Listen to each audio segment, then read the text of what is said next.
Seorang tamu hotel di kawasan Pasir Koja, Kota Bandung terekam CCTV saat mencuri 3 televisi dari 3 kamar yang dipesannya.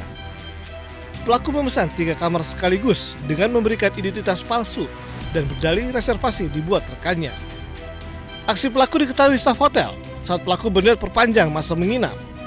Staf hotel yang curiga memeriksa kamar pelaku dan mendapati TV-TV di kamar telah raib. Sementara itu di Bekasi Utara, CCTV merekam gerak-gerik mencurigakan seorang pria parubaya di kios buah di Pasar Seroja. Pelaku lalu menggasak uang sekitar 2 juta rupiah di laci dan kabur. Pencurian terjadi saat pedagang sedang tertidur. Dari Bandung dan Bekasi, Jawa Barat, Tim Liputan iNews melaporkan. Tunggu rap. Jangan lari. Aksi kejar-kejaran pun tak terhindarkan saat pelaku yang diminta tiarap tiba-tiba bangkit dan berusaha melarikan diri. Namun usahanya gagal karena polisi telah mengepung tempat tersebut. Tak mau tertipu untuk 2 kali, polisi langsung mengikat pelaku dan membawanya ke dalam mobil patroli. Dari hasil pemeriksaan, modus pelaku yang merupakan mahasiswa asal Papua Selatan ini diduga cemburu kepada korban karena korban pernah menggoda pacarnya. Insiden bermula saat keduanya terlibat pertengkaran usai minum minuman keras di asrama.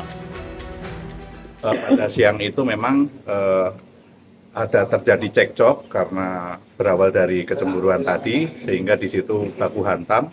Setelah baku hantam, dari pelaku tidak terima mengambil pisau, kemudian langsung menusuk ke pelaku di bawah kanan. Di dalam kamar? Di depan kamar. Pelaku yang emosi langsung mengambil pisau dan menganiaya korban hingga tewas.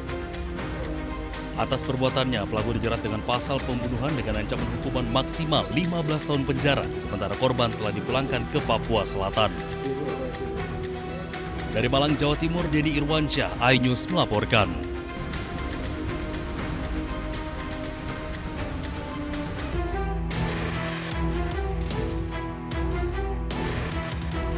Presenter kondang Ruben Onsu resmi ditetapkan sebagai tersangka oleh penyidik Polres Metro Jakarta Selatan terkait dugaan tindak pidana penipuan atau penggelapan. Penyidik kepolisian menemukan bukti yang cukup untuk menaikkan status terlapor jadi tersangka. Menurut Kasih Humas Polres Metro Jakarta Selatan AKP Joko Adiwibowo, korban mengaku mengalami kerugian akibat janji investasi yang ditawarkan oleh pihak Ruben. Tergiur dengan janji keuntungan yang menggiurkan, korban kemudian menyerahkan sejumlah modal kepada mantan suami Sorwenda tersebut. Terlapor saudara RSO statusnya dialihkan sebagai tersangka. Kemudian dibuatkan surat penetapan sebagai tersangka. Meski statusnya sudah naik menjadi tersangka, polisi menyatakan hingga saat ini belum melayangkan surat pencekalan ke pihak imigrasi. Namun penyidik telah menjadwalkan pemeriksaan perdana terhadap Ruben Onsu dalam kapasitasnya sebagai tersangka pada pekan depan. Dari Jakarta, Raffi Wardani, iNews melaporkan.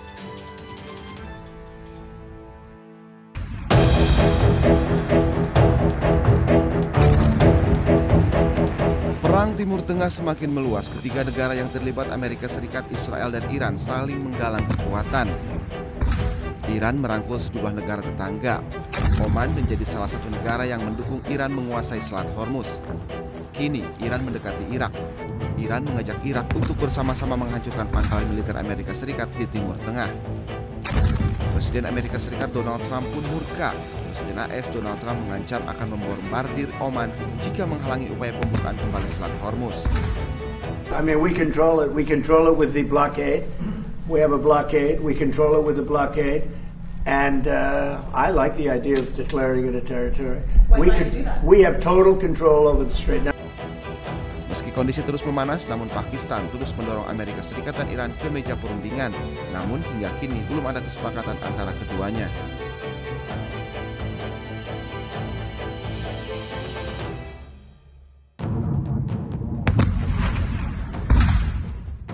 Iran mulai pertimbangkan serangan terhadap fasilitas militer Amerika Serikat di Eropa. Nantinya, serangan akan difokuskan pada fasilitas militer AS di Eropa bagian selatan dan tenggara. Tindakan ini akan diambil bila AS terus menyerang Iran.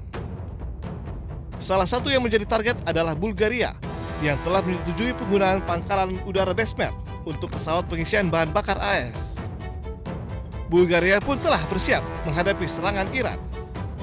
Отношение на базата в Безмер, координирано с Министерството на отбраната и под ръководството на министър-председателя сме предприели всички възможни мерки, включително сме се подсигурили като мерките, които сме предприели са за много по-високо ниво на заплаха от тази, която реално се докладва по линия на службите и постъпващата информация.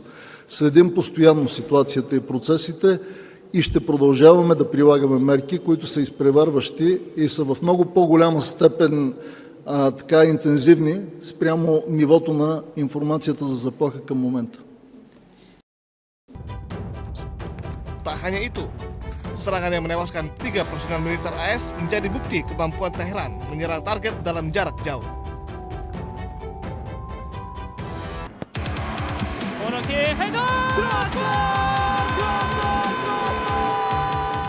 Dari keluarga Sintayong ada Shin Jae-won. Lahir 16 September 1998, Jae-won berposisi sebagai sayap atau gelandang dan mampu bermain beberapa posisi. Memulai karir profesional bersama FC Seoul, Jae-won sempat membela Ansan Greeners dan Suwon FC sebelum bergabung dengan Seongnam FC pada 2023. Pada Januari 2026, Bucheon FC resmi merekrut Jae-won. Media Korea setempat menyebutnya sebagai pemain full difungsi di sektor lini serang, serta masuk base 11 K-League 2 pada 2025.